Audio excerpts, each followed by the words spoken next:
And Hoda, what do you think is next in store for Iraq after news of this execution? I'm sorry, Barbara, there was just a helicopter passing overhead. Could you repeat that, please? What do you think will be the long-term repercussions of this execution for Iraq, if indeed any at all?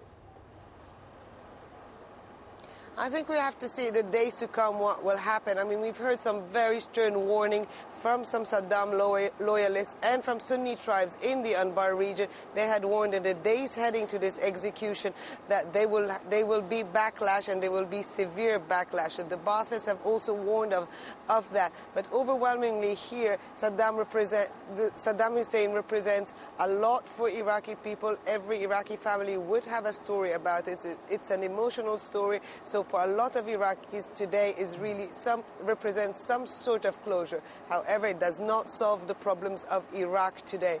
Everybody knows that insecurity will go on, the violence will go on, and really from tomorrow or from after the Eid holiday, which ends by the end of next week, things will go back to normal, and they fear that there will be even more violence. Hoda Abdel Hamid from the Iraqi capital, Baghdad, thank you very much for joining us. Well, staying in Iraq, and our correspondent is further north in Erbil, where news of Saddam's sentence was first announced. There were widespread celebrations. Many in the Kurdish city suffered brutally under Saddam's regime. Barnaby Phillips, as I say, is there for us now. Barnaby, a feeling of justice done, but still this issue, I guess, of closure. Yes, certainly widespread satisfaction across Kurdish areas of Iraq. As this news broke this morning, we were hearing from Halabja, the town where the terrible chemical attack took place in 1988. There were celebrations on the streets there this morning. In towns closer to Kirkuk, there was gunfire, celebratory gunfire in the air. Here in Erbil, cars were going round in the morning, blasting their horns. No large crowds out on the street. In part, that is a reflection of the delicate security situation. The government doesn't encourage large crowds to come out in case something unfortunate happens, but certainly satisfaction, yes. Of course, there are those who would want the Anfal trial over the 100,000 Kurds who died in the Anfal campaign to come to a conclusion. Is there that sense there? Yes, you're right, and that may explain why we didn't see an ecstatic reaction today. That is something which Kurdish people are certainly saying. There is disappointment that trial did not reach a conclusion. Also, I think the other point to make is that here in Kurdish areas, as indeed across Iraq, there was already a recognition long before today that Saddam Hussein was history, that he was no longer a current important political player, and there are huge political, economic challenges looking forward as this country struggles to rebuild itself. So certainly there is satisfaction that he is no longer with us, but this is not something that reshapes the future for Kurdish people. Is there a feeling that he should have been kept alive for all of his crimes to be brought to light? That is something which some Kurdish leaders have been saying.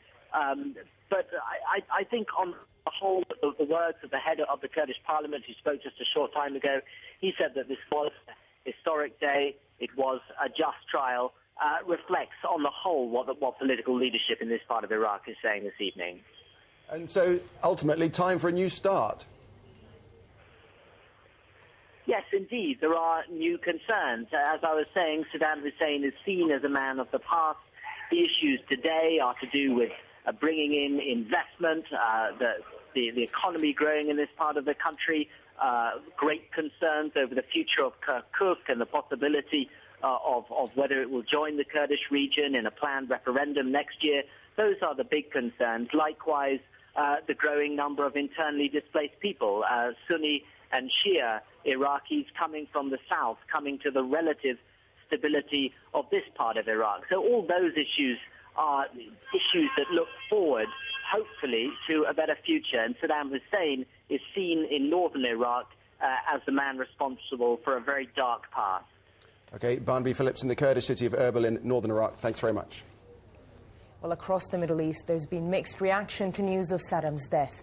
We sent our cameras out onto the streets of Cairo, Amman, Gaza and Beirut to find out what people there think. For the execution of Saddam Hussein because he's a war criminal. He deserves to be executed. I'm against the execution of Saddam Hussein because he is a human being. They could sentence him for life, but it is ethically unlawful to execute him. Whatever Saddam may have committed, and even he has never done anything good, executing Saddam Hussein on the holy day of Al-Eid is an insult to all Muslims. Saddam was good to the Palestinian people. He always used to support them. Saddam's execution is a great injustice. Honestly, I don't think there is any Jordanian who is happy with this ruling. No one accepts it.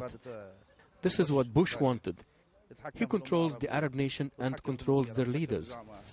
Well, reaction to Saddam's fate was as varied as it was widespread. From India to Italy, Afghanistan to Amnesty International came a range of responses. Some felt Saddam's punishment was appropriate. Others claimed it was nothing more than a show trial. Alan Fisher analyses the wider world's response. Even in death, Saddam Hussein is a figure who provokes a reaction the world over. In India, news of his execution brought protesters onto the streets. The scenes were repeated across the border in Pakistan. An occupation force like America and its puppets who are ruling Iraq have no right to do so. And therefore, this is an assault on national sovereignty, it's an assault on democracy. But the end of Saddam sparked celebrations in the USA among Iraqi Americans. Today, Saddam going to join the list of all the monsters in hell. And we're so happy, finally justice has been served. In New York, the news was flashed up in Times Square. US President statement saying that bringing Saddam Hussein to justice will not end the violence in Iraq, but it is an important milestone on Iraq's course to becoming a democracy that can govern, sustain and defend itself. In Kabul, Afghan President Hamid Karzai gave his reaction to Saddam's execution. The execution of the ex-president of Iraq is the work of the Iraqi government. We wish happiness, success for the Iraqi people. The execution was front-page news across Europe. Italian Prime Minister Romano Prodi worries it'll bring more violence. I don't want to only express my personal reservations on the death penalty. I also wish to express my concern for a possible increase in tensions in the area. A concern echoed at the headquarters of the Catholic Church, the Vatican. The killing of the guilty is not the way to rebuild justice and reconcile society.